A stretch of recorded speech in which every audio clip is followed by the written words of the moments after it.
Ako po si Ate Derma Fe Obiso, a graduate of batch 28 ng Peña Plata, Samal Island.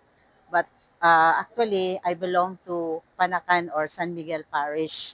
During that time, wala pa kasing prex noon. So batch 28, mga year 2015 po yun. Ang nagawa po ng prex sa aking buhay is marami din. Marami-rami din. Una, nagkaroon po ako ng mas malalim, although I had already a relationship with our Lord, pero yun gang parang haphazard lang, parang mababaw lang.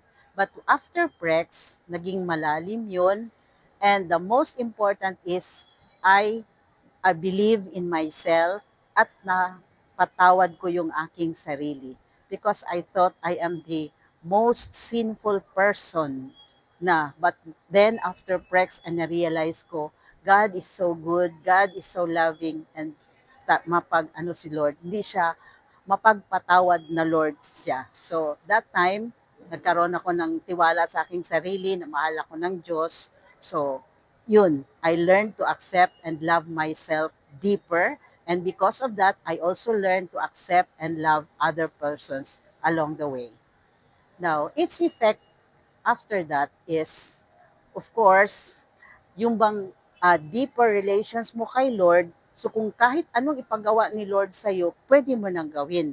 So meaning, nawala yung pride ko, yung humility na ang hopefully gina-discover at pinapalaliman ko na yung humility or humbleness ko.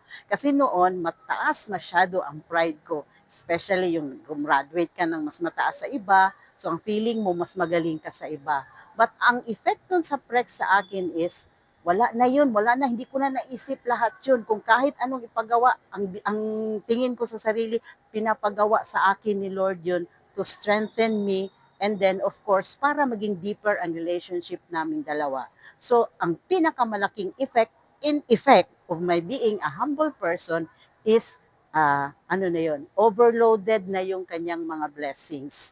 Ang daming answered prayers na kahit hindi dapat para sa akin, I believe na hindi ako deserve, pero binigay ni Lord sa akin.